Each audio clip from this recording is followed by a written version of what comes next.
Hello दोस्तों, आज हम लोग टॉपिक शुरू करने जा रहे हैं ऑप्टिकल फाइबर। तो आपका यूनिट जहां से लेज़र ख़त्म हुआ है उसी के साथ एक और टॉपिक जुड़ा हुआ है, दैट इज़ ऑप्टिकल फाइबर।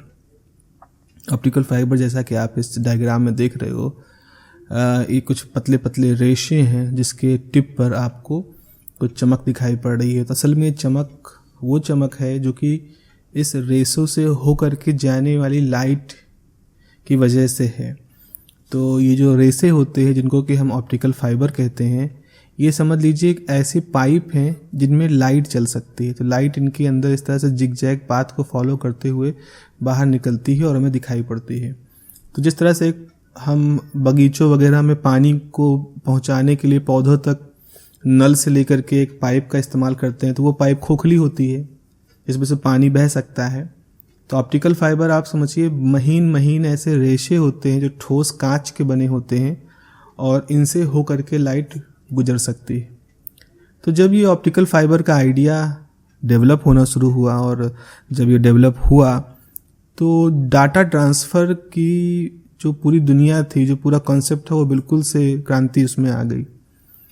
अब हम इंफॉर्मेशन को फ्लो कराने के लिए, हम लॉजिक को फ्लो कराने के लिए अब हम करंट का इस्तेमाल नहीं कर रहे थे। अब इलेक्ट्रॉनों के फ्लो के ऊपर हम डिपेंडेंट नहीं थे। अब हम इस्तेमाल कर रहे थे लाइट का। अब हम लाइट के थ्रू अपनी इंफॉर्मेशन को एक जगह से दूसरी जगह पहुंचा रहे थे। तो जो डाटा ट्रांसफ़र का फील्ड था, इंफॉर्मेशन को एक जगह से दूसरी जगह पहुंचाने की जो ये प्रोसेस था, इसमें एक रिवॉल्यूशन था।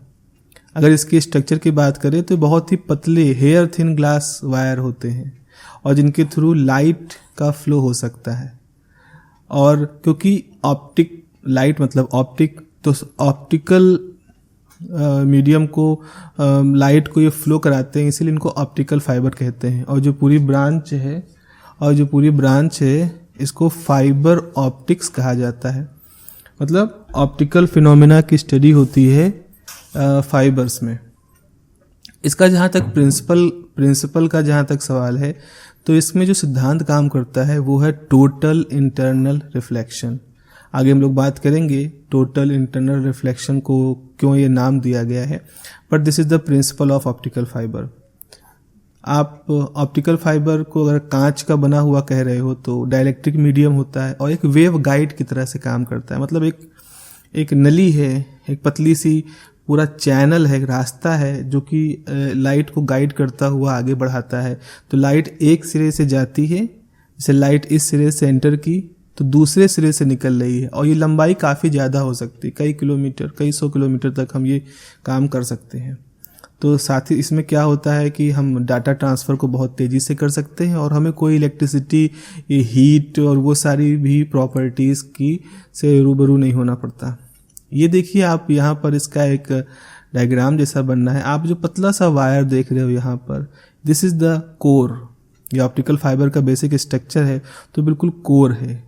कोर जैसा नाम कोर, तो लाइट इसी कोर में चलती है। उस कोर को घेरे हुए एक और कांच होता है जिसको क्लैडिंग कहते हैं। दोनों का क्या इंपॉर्टेंस हम बात करेंगे। फिर कोर और क्लैडिंग को चारों तरफ से हम किसी प्रोटेक्टिव मटेरियल से कोटिंग कर देते हैं, चारों तरफ से घेर देते हैं ताकि ये अपनी जगह पे फिक्स रहें, इनको झटके न लगे, इनको हीट वगैरह की दिक्कत ना हो। फिर ये तार चूंकि हमें काफ़ी लंबे बनाने हैं, कई जगहों पर इनको रखना है, तो इनको किसी स्ट्रेंथनिंग फाइबर से हम घेर देते हैं और उसके ऊपर एक ब्लैक कलर का जैकेट, केबल जैकेट होता है। तो आप तार देखते हो तो जो ऊपर जैकेट होता है that is the cable jacket. अब इसका क्रॉस सेक्शनल व्यू देखें तो आप जो बीच में ये बिल्कुल रेड कलर का, जो कि अब येलो कर दिया मैंने, ये जो स्पॉट देख रहे हो ये कोर है। लाइट एक्चुअली कोर में ही चलती है। कोर को चारों तरफ से जो ब्लू कलर का है ये क्लैडिंग है। उसके बाद एक कोई स्ट्रेंथनिंग मटेरियल है वाइट कलर का जो देख रहे हो, और फिर जो ग्रे कलर का देख रहे हो ये सब उसी की हिस्से हैं, कोटिंग है, और आखिर में केबल जैकेट वगैरह लगा दी गई है। तो इस तरह से ये एक बहुत ही बेसिक सा स्ट्रक्चर है एक ऑप्टिकल फाइबर का, जिसको कि हमें समझना है। अब देखें, अगर हम बात करें तो जो फिलामेंट, जो बिल्कुल कोर वाला जो फिलामेंट था वो एक सिलिका ग्लास का बना होता है। सिलिका ग्लास मतलब सिलिका ऑक्साइड का बना हुआ होता है। तो एक डाइलेक्ट्रिक मीडियम होता है ये। अब इसमें हम कुछ तरह की इम्प्योरिटीज़ भी मिला सकते हैं अपने परफॉर्मेंस को देखने के लिए, उसको कंट्रोल करने के लिए। तो चाहे हम उसमें जर्मेनियम टेट्राक्लोराइड मिलाएं या फास्फोरस ऑक्सीक्लोराइड मिलाएं, तो इस तरह की इम्प्योरिटी को सिलिका ऑक्साइड में मिला करके हम फर्दर इसमें जो रिफ्रैक्टिव इंडेक्स और वो प्रॉपर्टी है उनको चेंज कर देख सकते हैं।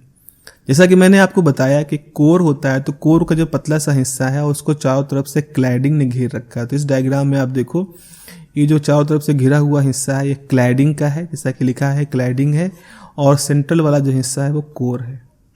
एक खास बात यह है कि चूंकि दोनों ही ट्रांसपेरेंट होते हैं, तो कोर का रिफ्रैक्टिव इंडेक्स आपने N1 ले लिया, क्लैडिंग का रिफ्रैक्टिव इंडेक्स N2 ले लिया, तो N1 is always more than N2, यानी कोर का रिफ्रैक्टिव इंडेक्स N2 यानी क्लैडिंग से ज़्यादा होता है। तो जिसका रिफ्रैक्टिव इंडेक्स ज़्यादा होता है उसमें डेंस भी ज़्यादा होता है। तो हम कहेंगे कोर वाला हिस्सा डेंस है, घना ज़्यादा है, उसका रिफ्रैक्टिव इंडेक्स ज़्यादा होने का मतलब है। और जो क्लैडिंग होती है इट सराउंडेड द कोर, चारों तरफ से क्लैडिंग घेरे होती है कोर को। तो अगर ये तो एक 3 डायमेंशनल सा कुछ बनाया था, अगर इसको हम बिल्कुल क्रॉस सेक्शनल बनाए, तो इसको अगर हम यहाँ से इंटरसेप्ट कर दें ब्लेड से, मान लो इसको हमने यहाँ से काट दिया, तो काटने के बाद आपको इस तरह का दिखेगा। आप इस तरह से, ये जो हिस्सा है ये क्लैडिंग का है, बीच वाला जो हिस्सा है पूरा ये कोर है, और उसके चारों तरफ ये क्लैडिंग है। तो दिस इज द डायग्राम, जो कि हम क्रॉस सेक्शनल व्यू जिसको कहते हैं वो देख सकते हैं।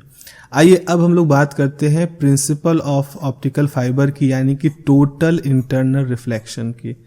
टोटल इंटरनल रिफ्लेक्शन को बहुत ही सिस्टमैटिक तरीके से आप देखो इस डायग्राम में दिखाया गया है। सबसे पहले तो यहाँ पर ये ऊपर एयर है और नीचे ये वाटर है, तो वाटर एयर है और ये इसका इंटरफेस है। तो ये हमारा एक डेंसर मीडियम है, जो कि भाई पानी तो हवा से ज़्यादा डेंस तो होता है, और हवा है रेयर मीडियम है। तो हमने ये कहा कि पानी के अंदर हमने एक टॉर्च रख दी है, टॉर्च से लाइट निकलती है, तो जब लाइट निकलेगी तो जब वो रेयर मीडियम में जाएगी, तो आप जानते हो लॉ ऑफ रिफ्रैक्शन कहता है कि लाइट जो होती है अपने रास्ते से थोड़ा सा झुक जाएगी, बल्कि नॉर्मल से दूर चली जाएगी। ठीक है, तो यहाँ पर आप इस डायग्राम को देखो कि जैसे ये डेंसर इलाका है, ये रेयर इलाका है, लाइट यहाँ से गई, तो जब लाइट पानी में चल रही थी तो यहाँ एंगल बनाया था θ1, और जब हवा में जाती है तो एंगल बना रही θ2।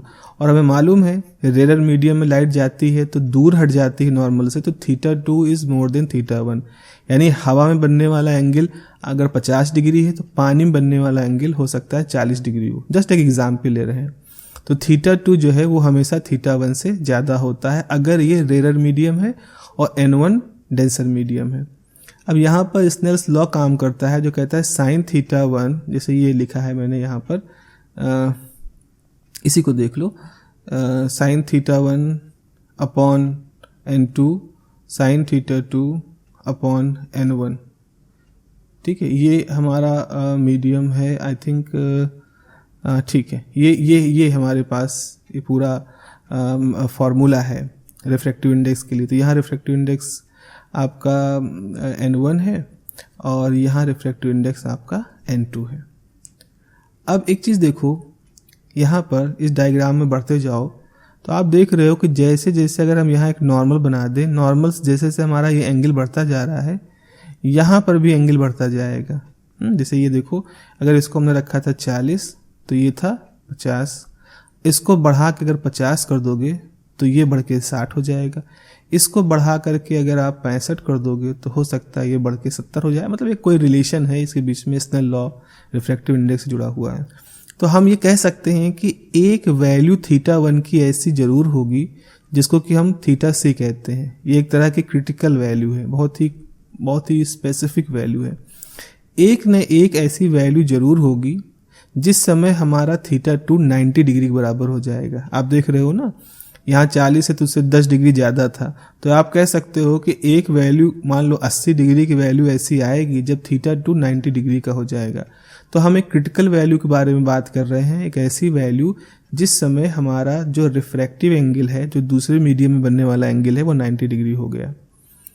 तो अब आप इस फॉर्मूले में जो स्नेल लॉ है इसमें जरा ये रख दो, तो θ1 की वैल्यू कितनी रख दोगे, θc, और तो थीटा टू कितना हो जाएगा 90 डिग्री, वही आपने लिख दिया थीटा सी 90 डिग्री n1/n2।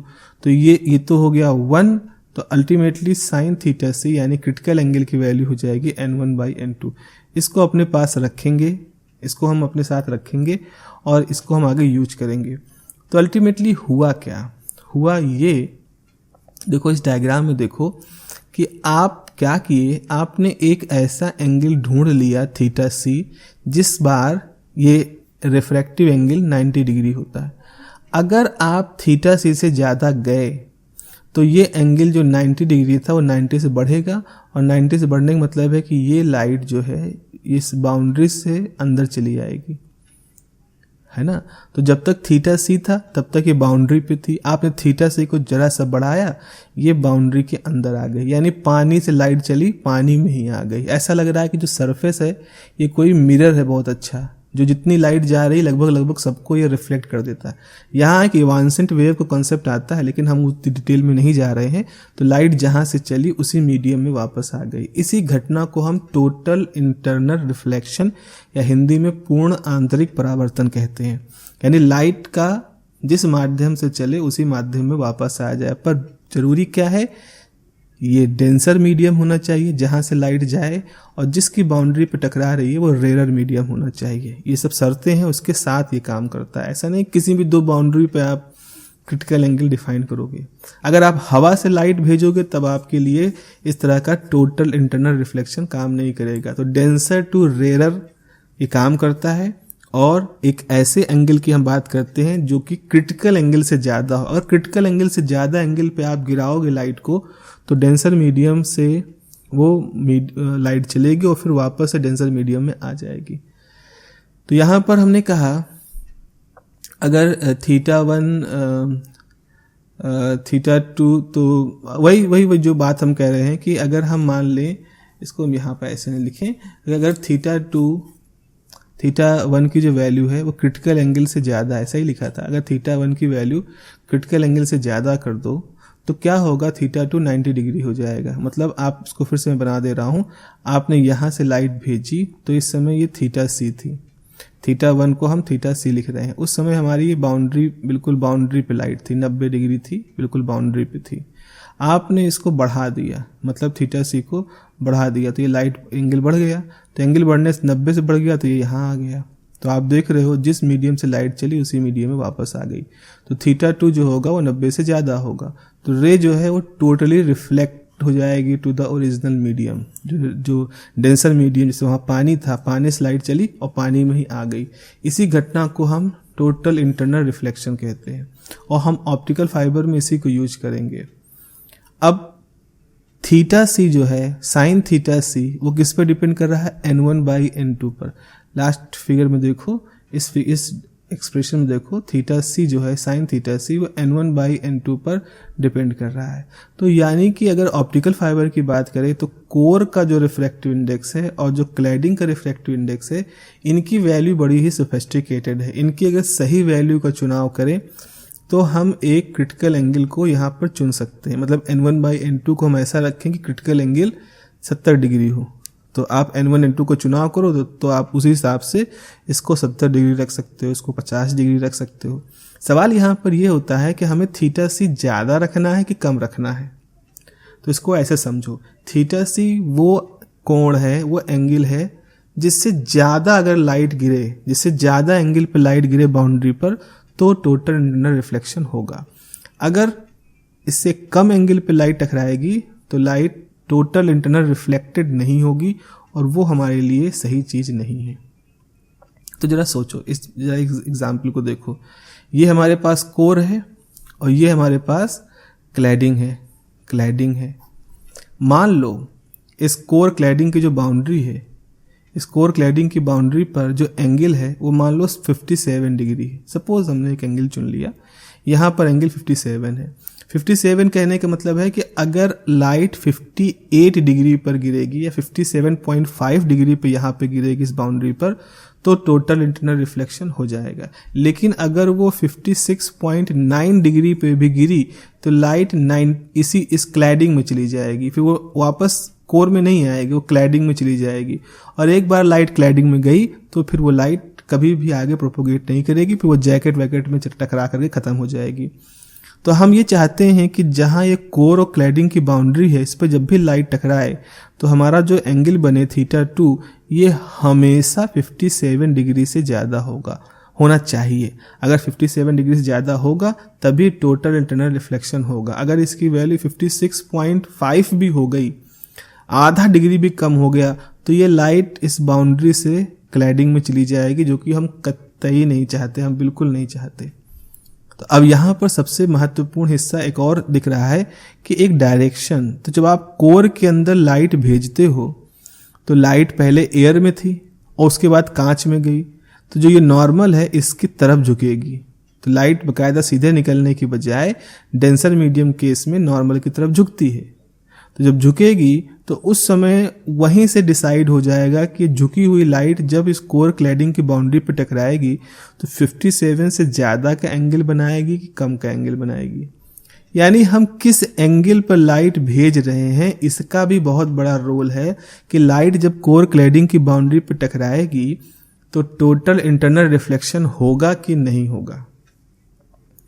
तो हमने देखा ये कि एक कोई θ1 ले लिया। अगर आप θ1 से ज़्यादा जाते हो, अगर आप इस दिशा से लाइट भेज रहे हो, तो क्या पाओगे, जब लाइट टकराएगी तो 57 से कम एंगल पे होगी। कम एंगल पे होने का मतलब वो क्लैडिंग में चली जाएगी, लॉस हो जाएगी।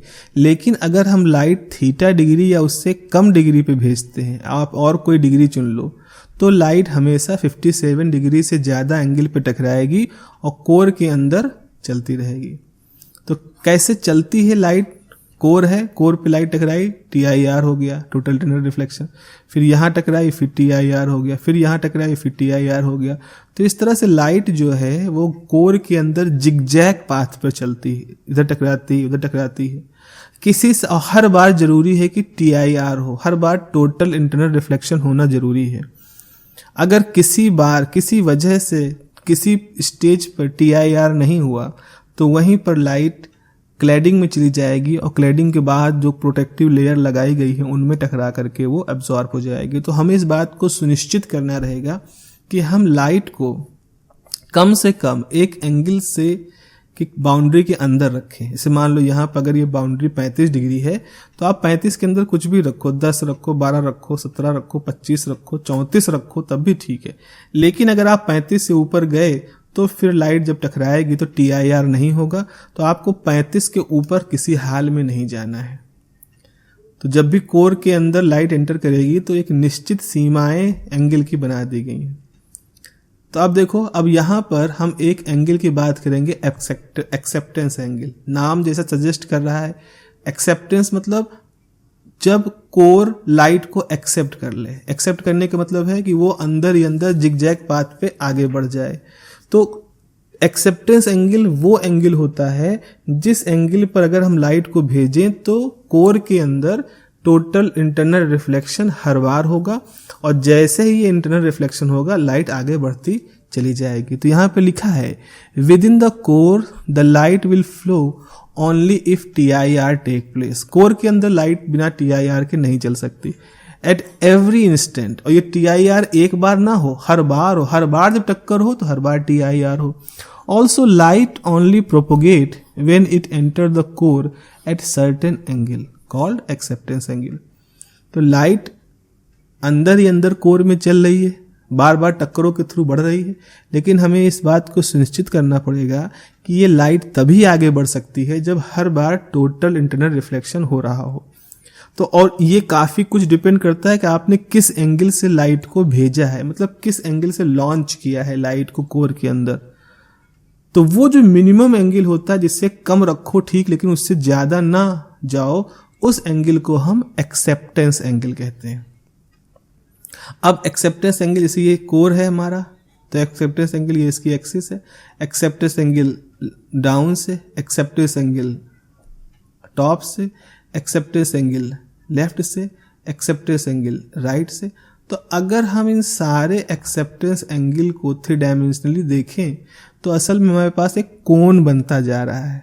जैसे ये हमारे पास एक कोन बन जाएगा, लेट मी ड्रॉ दिस, ये कोन बन गया यहाँ पर, ये कोन है इस तरह से, और इस कोन के सेंटर से ये जो एंगल बन रहा है इसको हम थीटा ए यानी एक्सेप्टेंस एंगल कहेंगे।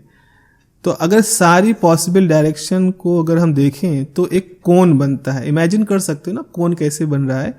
कोन क्या है, सभी दिशाओं में, सभी तरफ 3 डायमेंशन स्पेस में जितनी डायरेक्शंस हैं उनको लेकर के बनाया गया होता है कोन, किसी पॉइंट पर जो कोन बनाते हो।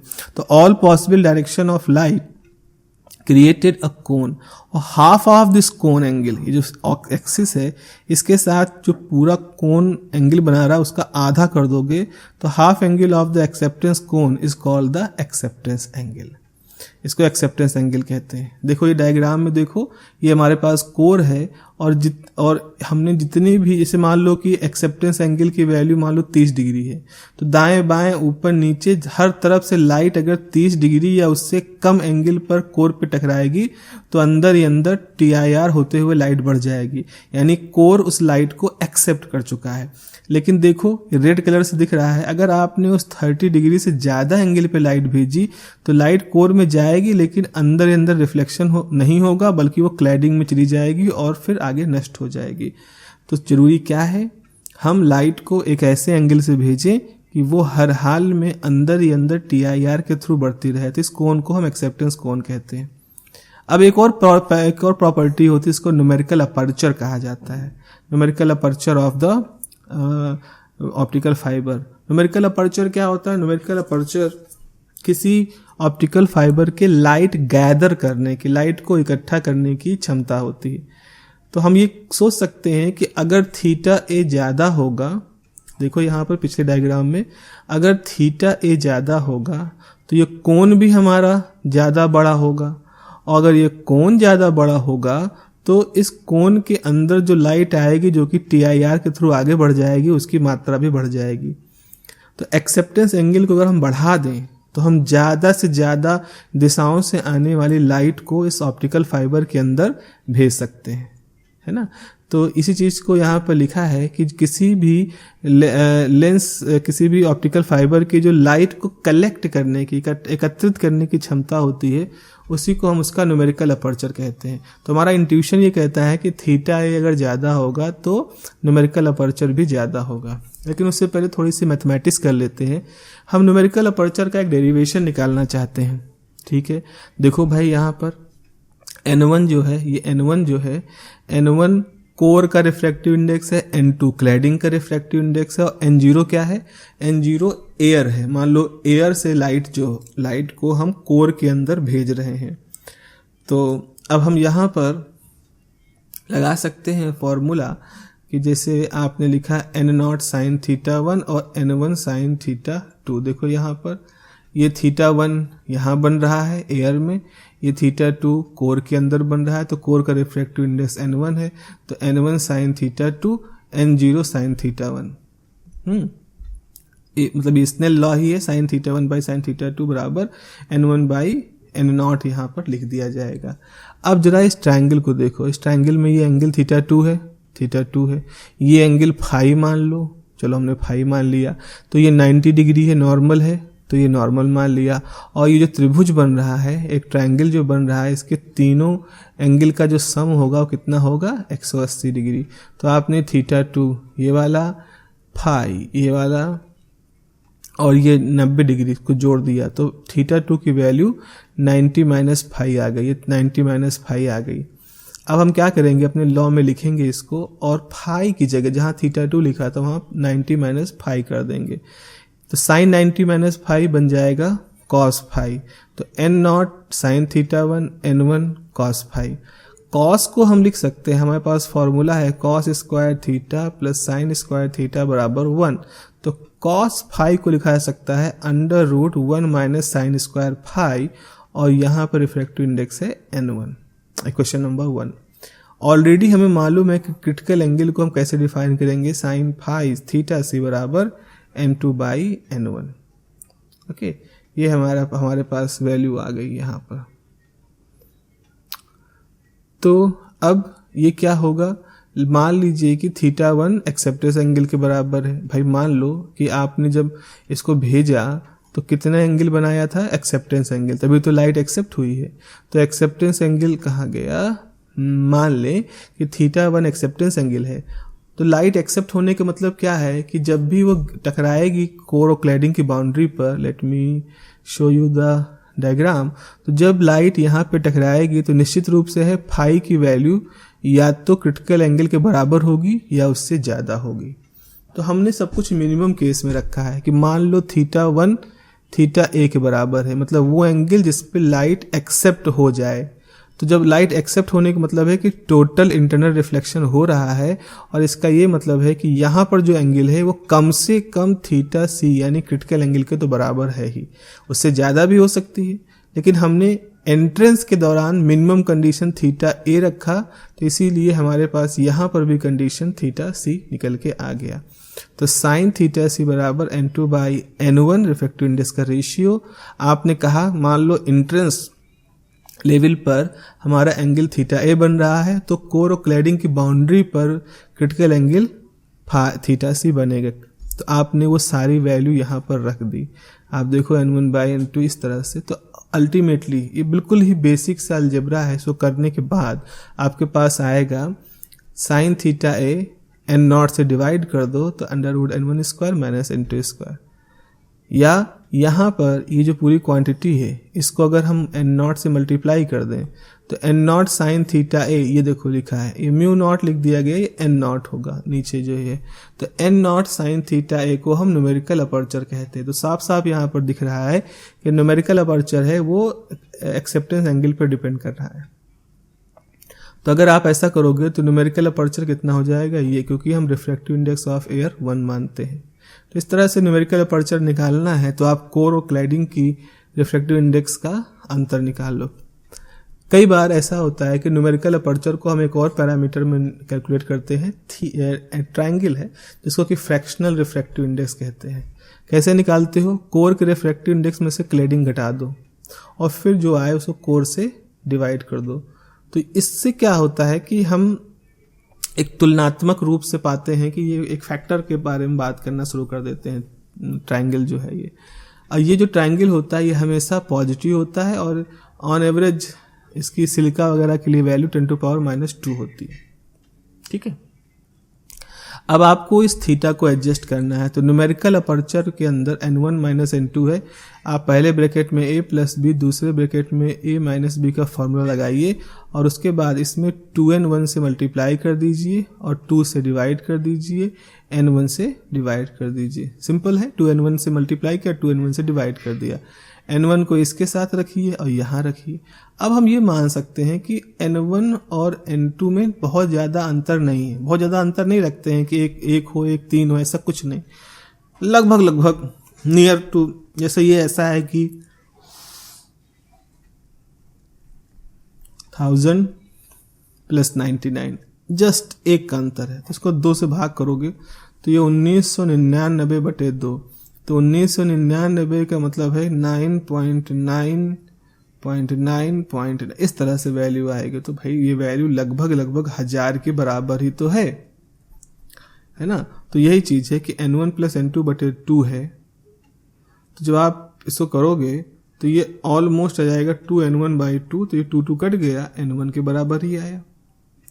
जल्द सिंपल सी एक लॉजिक है, इसको समझिएगा। तो अब यहाँ पर हमारे पास न्यूमेरिकल अपर्चर जो है इसकी वैल्यू कितनी हो जाएगी, 2n1 तो है ही है, n1 + n1 माइनस n2, ये तो हमारा क्या आ गया, ये हमारा बन गया n1 और n1 + n2/2, ये n1 हो गया और ये हो गया डेल्टा। तो आपके पास फार्मूला है 2n1 और ये बन गया n1 और ये बन गया डेल्टा, n1 स्क्वायर बाहर जाएगा, n1 हो जाएगा √2 डेल्टा। तो ये एक याद रखने के हिसाब से आप समझ लीजिए कि न्यूमेरिकल अपर्चर को अगर हम फ्रैक्शनल रिफ्रैक्टिव इंडेक्स के टर्म में लिखें तो ऐसे लिख सकते हैं। अब क्लासिफिकेशन की बात जब आती है ऑप्टिकल फाइबर की, हम कंपोजिशन के आधार पर ऑप्टिकल फाइबर को बांट सकते हैं, उनके रिफ्रैक्टिव इंडेक्स के प्रोफाइल के आधार पर बांट सकते हैं, डायमीटर के आधार पर, लेंथ के आधार पर बांट सकते हैं, और साथ ही साथ उसमें कितने मोड, लाइट कितने तरीकों से जा सकती है उसके भी आधार पर बांट सकते हैं। तो आपके पास स्टेप इंडेक्स है, जहाँ पर कोर का रिफ्रैक्टिव इंडेक्स, जैसे मान लो कोर का रिफ्रैक्टिव इंडेक्स 1.4 है, तो क्लैडिंग जो मटेरियल इस्तेमाल कर रहे हो उसका रिफ्रैक्टिव इंडेक्स 1.33 है, थोड़ा सा अंतर है। तो इस तरह के प्रोफाइल जहाँ होती है उसको स्टेप इंडेक्स कहते हैं। ग्रेडेड इंडेक्स में क्या होता है, जैसे जैसे हम ओरिजिन से, जैसे ये हमारे पास ऑप्टिकल फाइबर है, इसका सेंटर है, जैसे जैसे आप यहाँ से बाहर जाओगे वैसे वैसे यहाँ पर जो कंडीशन है वो चेंज होती रहेगी, या रिफ्रैक्टिव इंडेक्स की जो वैल्यू चेंज होती रहती है। तो यहाँ देखो बिल्कुल इस तरह से नहीं है एकदम शार्पली डिक्रीज कर गया, यहाँ पर धीरे धीरे चेंज होता है या धीरे धीरे इंक्रीज होता है, इस तरह से। तो ग्रेडेड इंडेक्स में क्या होता है, सेंटर पर, एक्सिस पर रिफ्रैक्टिव इंडेक्स सबसे ज़्यादा होती है और क्लैडिंग की तरफ जाते जाते वो कम होने लगती है। ऐसे ही जो मोड्स होते हैं, कितने तरीकों से लाइट वेव जा सकती है, तो हम सिंगल मोड और मल्टीपल मोड ऑप्टिकल फाइबर पढ़ते हैं। तो this is all about the optical fibre from my side. I am not going to discuss a lot about it, you already got the basic idea. उसके बाद आपके पास जो भी book है या आपका जो भी स्टडी मटेरियल है उसको थोड़ा सा वर्कआउट करिए और चीज़ों को और अच्छे समझने की कोशिश करिए, ठीक है। So have a nice day and take care of yourself. नमस्कार।